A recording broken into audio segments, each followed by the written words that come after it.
Each Thursday as well, we welcome in Go Local columnist Bob Whitcomb to the studio. Come around the corner, Bob. Kate, how are you? I appreciate it. Thanks. Come step inside the box. Have you been singing Christmas carols yet?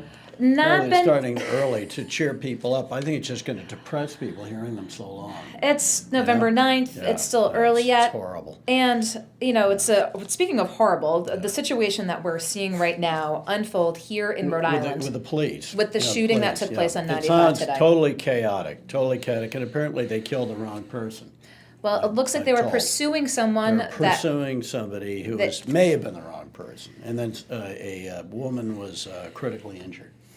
And I saw some, actually on Go Local, I saw some video that looked just out of control, looked chaotic, on Route 95, the main street of the East Coast.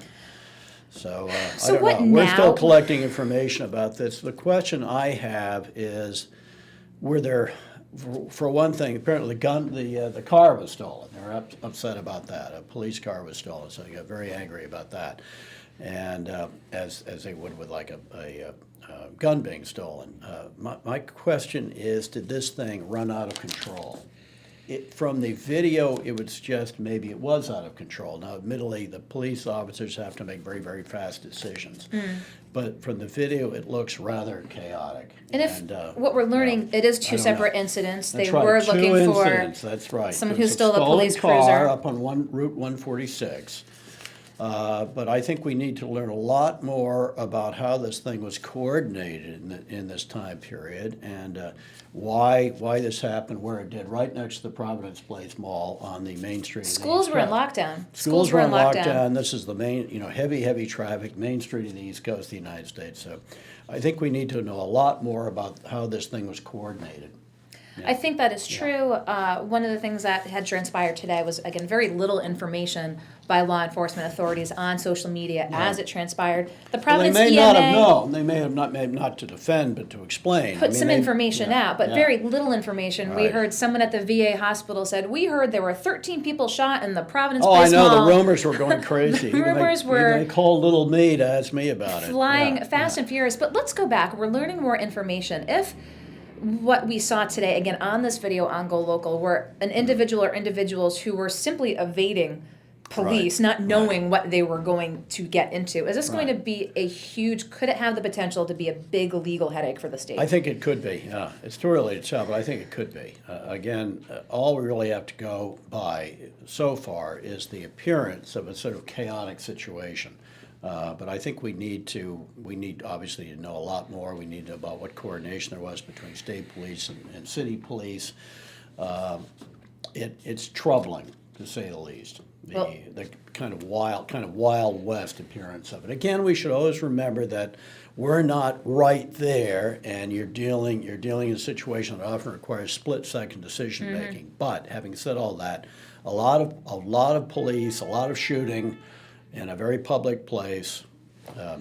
What happened? Well, we'll continue to see more information. Stay tuned to Go Local for more on this. But speaking of legal matters, one of the things we talked about, we're seeing more in Hollywood with the sexual harassment. First Harvey Weinstein, now we're seeing Kevin Spacey. Right, yeah. Harvey Weinstein might be brought up on rape charges. In New York, New York is trying to put together a case against him, and probably inappropriately leaking from I think it's maybe the DA's office, the Manhattan DA's office, are leaking stories that he's going to be indicted.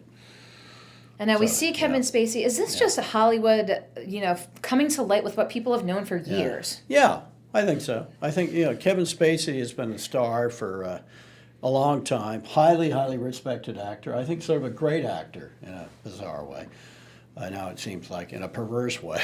But I think this was widely known. Mr. Weinstein, we heard stories about 20 years ago.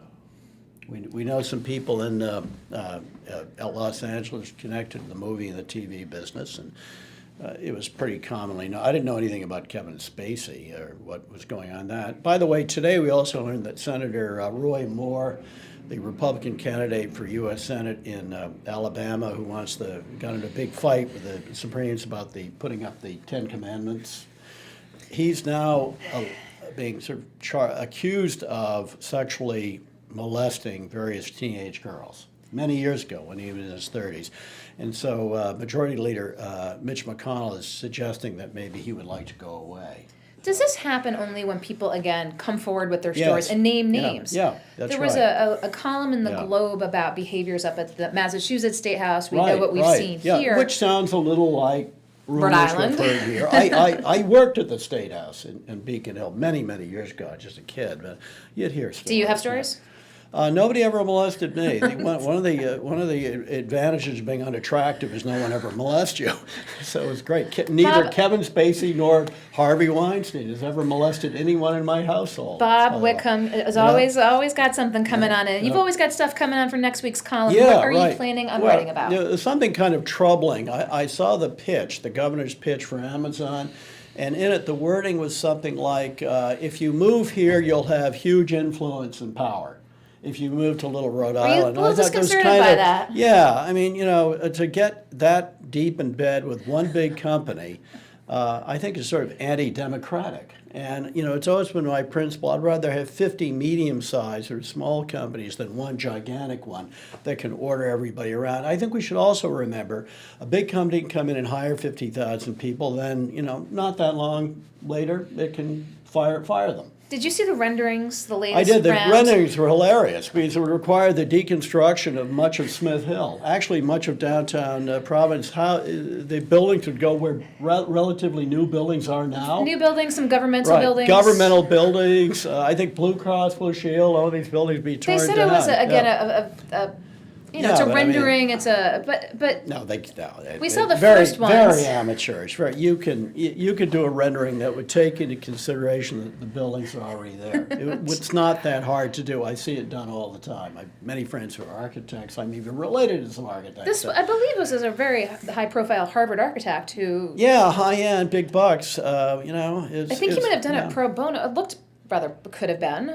I doubt if he did it pro bono. I don't think so. I don't think so. There's not a lot of that going around. A lack of details in a number of areas. Let's just say. But I think our slavish adoration of Amazon, or at least of getting Amazon, I think is unhealthy in a democracy. I don't think it's a good thing. I know the governor means well by this, but I just don't think it's the way to go. I think we'll get, if it does move to Boston, CNBC had a report saying some of the executives at Amazon are pushing very, very hard for Boston. So if Boston gets it, we will definitely get some jobs from Amazon. Maybe design stuff. This is Providence, Rhode Island's a big design center.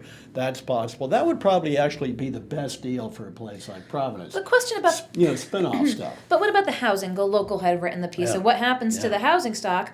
Massachusetts has a very tight market right now. Already, We know it's you're very right, hot in Rhode already. Island. Very Would it expensive, too. drive up prices again if these are relatively high-paying It would jobs? drive up prices. I think probably what would happen if they moved to Boston, I think they're going to have to make a deal with the state and the towns and the cities in greater Boston, build more housing. Quick, real fast. Real fast. Pop up housing with Amazon. And then I think you'd see like those, you know, converted mills in places like Woonsocket, Pawtucket, and so on. I think you're going to see One could big only hope business if it was you could build it, they could retrofitting come. them. You know, Yeah, we've got the yeah. train station in Pawtucket. You know, Right, there's right. opportunities here. Yeah. Speaking of opportunities in Pawtucket, Yeah, been talking. We had the speaker in this week. Yeah. We had Senator Sheehan in. yeah. Both again on the Senate side and the Speaker. Does not want to touch this thing in 2017 and in 18. Sounds like if anything, put it to the voters. It could pull him down. It could. He lives in a politically marginal district. It could really knock him down. I think again, people be seeing what's happening in Massachusetts. Worcester has got some little committee to try to draw them. But that is Worcester going to give them money? Is Massachusetts going to give them money? They say no. So when people keep thinking about that, it's hard to think about giving them money here. Yeah. We'll see what happens on the POSOX front. Yeah. What else do you Yeah. have on your Okay, hit what list for else? this coming Yeah, weekend? there's a new program. Oh, there's so much, actually, less stuff going, besides my annual attack on leaf blowers and illegal alien lawn crews that make life uninhabitable, make many neighborhoods uninhabitable in the fall and the spring. There's also a very kind of hopeful sign. There's a new center with URI and UConn. It's going to be based in Connecticut at Avery Point, which is the UConn sort of coastal center. but it's going to be developing research programs for undersea vehicles. Undersea vehicles. Undersea vehicles, and they're going to sort of synergize with stuff in the the naval complex on Aquidneck Island and electric boat and so on. I think this could be a big spinner off of jobs. So what do I mean? An undersea vehicle to do?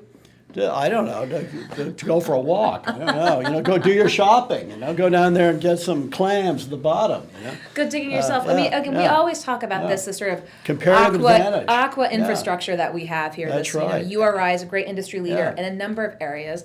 Molly's had people on to talk about seaweed as biofuel. That's right. We're close to Woods Hole, Yes, which that is probably does the the research on marine there. center of the world.